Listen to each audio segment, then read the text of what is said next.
For 40 years, the United States government ran a medical study on hundreds of men who had no idea what was actually being done to them. Not in secret, not in the shadows. It was documented, it was funded, it was reviewed, and it continued. For 40 years. This is not a story that requires speculation. The files are public, the records are in the National Archives. What happened has been confirmed, investigated, and officially acknowledged at the highest levels of the US government. What it has not been is fully understood. Here's what they didn't tell you about the Tuskegee Syphilis Study. In 1932, the United States Public Health Service launched a study in Macon County, Alabama. The stated purpose was to observe the natural progression of untreated syphilis in black men.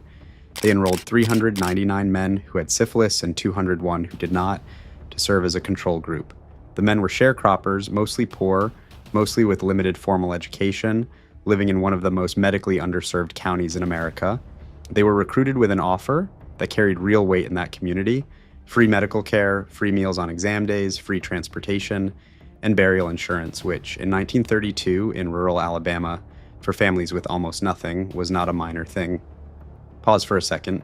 The men were told they were being treated for bad blood, a local term that covered a range of conditions including syphilis, anemia, and general illness. They were given some medications. They underwent regular examinations. Many of them believed, and had reason to believe, that they were receiving care from the federal government. They were not told they had syphilis, and they were not told the purpose of the study they were enrolled in. And they trusted it anyway. The idea of informed consent was not unfamiliar in 1932. Medical ethics had not yet been codified in the way that the Nuremberg Code, established in 1947, would later require, but the concept of a patient's right to know what is being done to their body, and why, was not unknown. It was simply not applied here. If people believe they are being treated but are not told the full truth, what does that mean for consent? Because what the Public Health Service established at Tuskegee was not just a study. It was a relationship, built on an assumption of trust, in which the terms of that relationship were never disclosed to the people most affected by it.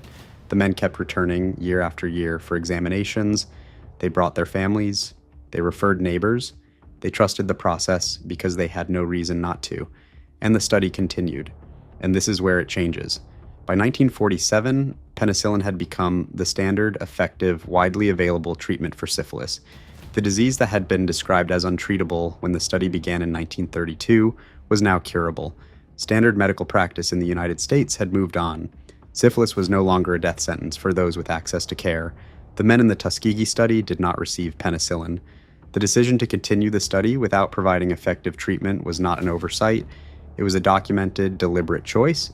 Researchers understood that administering penicillin would end the study's value because the purpose of the study was to observe what happened when syphilis went untreated.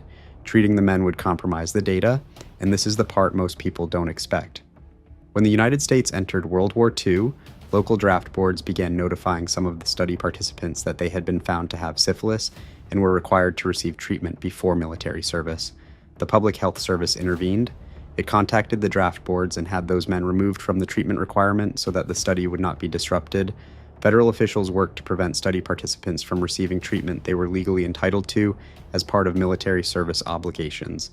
When treatment exists and is withheld, what does that say about the purpose of the study? Because the answer the record provides is uncomfortable. The purpose of the study was not the health of the participants. Their health was, in the framework of the research design, a variable to be observed, not a condition to be improved. The men were not patients being studied. They were, in the language of research, subjects, and the distinction between those two words carried consequences that lasted decades. Now think about that. These were men with families, with children, some of whom contracted syphilis from their fathers, some of whose wives contracted it from their husbands. The study tracked the progression of the disease in the original participants, but did not follow the implications of that progression into the surrounding community. The harm did not stop with the 399 men enrolled. Now fast forward. Fast. The study ran from 1932 until 1972, 4 decades. It survived the New Deal, World War II, the Korean War, the Civil Rights Movement, multiple presidential administrations, the establishment of the Department of Health, Education, and Welfare, the creation of federal research oversight mechanisms. None of these institutional changes ended it. What ended it was a single person. Peter Buxton was a public health service venereal disease investigator who had raised concerns about the study internally in 1966 and again in 1968. Both times, his objections were considered, and the study continued. In 1972, frustrated that internal channels had produced no result, Buxton shared the information with journalist John Heller, who broke the story for the Associated Press on July 25, 1972. The front page coverage that followed produced immediate national outrage. Congress held hearings. The study was terminated within months. A class action lawsuit was filed on behalf of the participants and their families, resulting in a $10 million settlement in 1974. If something can continue for decades without being stopped, what allows it to continue? Because the answer is not that no one knew. People inside the system knew. Buxton had raised the concern formally in writing twice.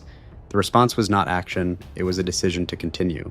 The study persisted not because it was hidden from everyone who might have stopped it, but because the people with the authority to stop it decided not to. The mechanism that finally ended it was not oversight, it was exposure. And this is where the story becomes something larger than the study itself. In 1997, President Bill Clinton formally apologized on behalf of the United States government to the 8 surviving participants of the Tuskegee study. He acknowledged that what was done was deeply, profoundly, morally wrong. He said that what the government did was shameful. That apology matters. It was real and it was necessary. But here's the reframe. The Tuskegee study is often treated as a historical anomaly, a product of its time, a failure that has since been corrected by the informed consent laws and research ethics frameworks it helped produce. And those reforms are real. They exist, they matter. What they do not resolve is the question the study raises about the gap between institutional purpose and individual well-being, about what happens when the people running a system and the people subject to that system have fundamentally different understandings of what the system is doing, about how a program can be reviewed, funded, and continued for 4 decades, not in spite of ethical concerns being raised, but after them. Buxton raised his concerns internally in 1966. He raised them again in 1968. The study continued for 4 more years. The reforms that followed Tuskegee changed how research is conducted. They did not change what it means for a person to be told they are receiving care when the purpose of their participation has never been disclosed to them. Because this was never just about a study in Alabama. It was about the distance between what an institution says it is doing and what it is actually doing. About what it means to trust a system that has not given you the full terms of that trust. About what happens when the people who could end something decide that ending it is not the priority. The men who were enrolled in 1932 trusted a government program that arrived in their community with an offer of care. That trust lasted 40 years. And the full story of what they had been part of did not reach them until it appeared in a newspaper. Because at that point, it is not just about what happened, it is about what was allowed to continue. So here's the question worth sitting with. If trust is built on what people are told, and the full story is not shared until it reaches the front page, what does that tell us about the relationship between institutions and the people they are supposed to serve? And more importantly, is the gap that made Tuskegee possible something that was closed by the reforms that followed? Or is it something more structural than that? Tell me in the comments what you think, because that question did not end in 1972.